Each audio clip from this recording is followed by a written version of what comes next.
আলাইকুম, আশা করি ভালো আছেন। আজকে নতুন আরেকটি পাকোড়ার রেসিপি নিয়ে এসেছি। এই যেগুলো দেখছেন এগুলোর পরিচয় শেষে দিয়ে দিব। আপনারা ভিডিওটা দেখতে থাকেন। আজকে আমি খুব সুন্দর একটা মজাদার পাকোড়া তৈরি করে আপনাদেরকে দেখাবো।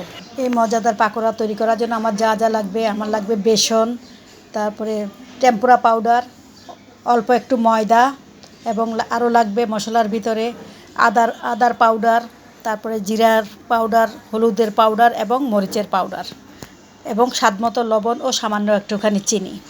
প্রথমে আমি এগুলো সব একসাথে করে মিশিয়ে নিব। পাকোড়া তৈরি করার জন্য প্রত্যেকটা মশলা শুকনো অবস্থা আমি প্রথমে মিশিয়ে নিব। এবার দিয়ে দিচ্ছি অল্প একটু গোলমরিচের গুঁড়া, এবং এগুলোকেও আমি সুন্দর করে সব একসাথে মিক্সড করে নিব। সবগুলো শুকনা উপাদান ভালো করে মিক্সড করে এখন আমি এটাকে অল্প অল্প করে পানি দিয়ে একটা ব্যাটার তৈরি করে নিব। ব্যাটার তৈরি করার জন্য আমি অল্প অল্প করে পানি দিব, এবং এটা আস্তে আস্তে ভালো করে গুলিয়ে ঘন একটা ব্যাটার তৈরি করব এই পাকোড়াটা বানানোর জন্য। কিসের পাকোড়া এটা আপনারা যখন শেষ পর্যায়ে আসবে তখন এইটার নামটা আপনারা জেনে যাবেন। আমি আজকে কিসের নতুন কোন জিনিসটা দিয়ে আমি পাকোড়া তৈরি করতেছি। দেখুন আমার ব্যাটারটা খুব সুন্দরভাবে তৈরি হয়ে গেছে। আমি এখনই এই ব্যাটারটা দিয়ে পাকোড়া তৈরি করে আপনাদেরকে খাওয়াবো। আপনারা সবাই দেখবেন কিভাবে এই পাকোড়াটা তৈরি করি এবং কীরকম মজাদার এই পাকোড়াটা আপনারা বানাবেন তখন বুঝতে পারবেন। পাকোড়া বানানোর জন্য ব্যাটারটা সম্পূর্ণ তৈরি। এবার আপনাদেরকে কী দিয়ে পাকোড়া বানাবো সেই জিনিসটা আরেকবার দেখিয়ে দিই, নামটা পরে বলবো। এই যে দেখুন, এগুলো হচ্ছে পাকোড়ার উপাদান। আপনারা হয়তো শুনে বলবেন যে আরে আমাদের বাপ দাদাই কখনো এরকম পাকোড়া খায় নাই। সত্যি, এটা কেউ কখনো বানিয়ে খায় নাই।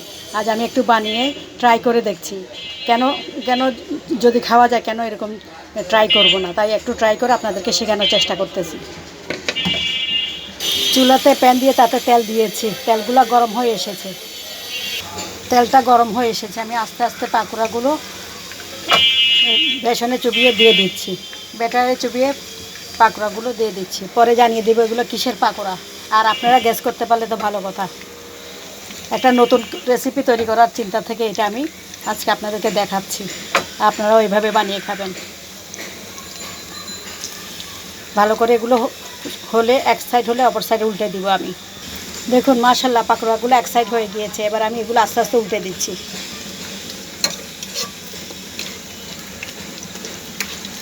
পাকোড়াগুলো উল্টে দেওয়া হচ্ছে এবং এগুলো এক সাইড হয়ে গিয়েছে।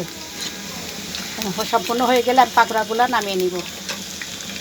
দেখুন হয়ে গিয়েছে আমার পাকোড়া, একেবারে নতুন পাকোড়া। এগুলো কারো বাপ দাদায় কোনো দিন খাইছে কিনা সন্দেহ।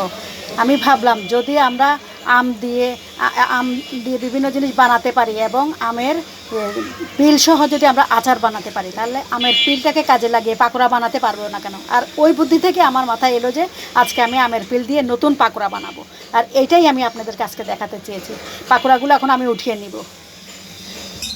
আলহামদুলিল্লাহ, তৈরি হয়ে গিয়েছে আমার অসাধারণ মজাদার খুব সুন্দর একটা নতুন রেসিপি, ম্যাঙ্গো পিল পাকোড়া। খুবই মজাদার। এটা কেউ কখনো করে নাই, খায় নাই। আপনারা বলবেন যে বাপ দাদায় কোনো দিন খায় নাই।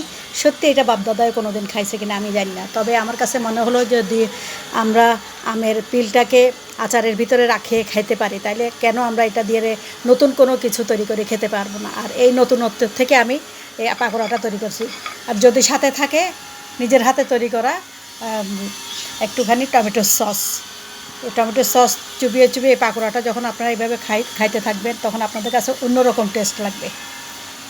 এবং এটা না বানিয়ে খাওয়া পর্যন্ত আপনারা এটার স্বাদটা বুঝতে পারবেন না। আশা করি বিষয়টা আপনারা বুঝতে পেরেছেন, এবং এরকম পাকোড়া আপনারা বাসায় বানিয়ে খাবেন, বাচ্চাদেরকে খাবেন এবং নিজেও খাবেন। সুন্দর করে এই পাকোড়াটা আমি তৈরি করে আপনাদেরকে দেখিয়েছি। একেবারে আনকোড়া নতুন পাকোড়া, ম্যাঙ্গো পিল পাকোড়া। আপনারা এটা তৈরি করে খাবেন। এটা শুধু সিজনেই পারবেন, কারণ কাঁচা আমের পিলটা আপনারা আমের সিজন ছাড়া পাবেন না। তাই এই সিজনে আপনারা এটা বানিয়ে খাওয়ার চেষ্টা করুন। আশা করি আপনাদের ভালো লাগবে। ভিডিওটা সবাই দেখেছেন, এই জন্য সবাইকে অশেষ ধন্যবাদ। সবাই ভালো থাকবেন। আল্লাহ হাফেজ।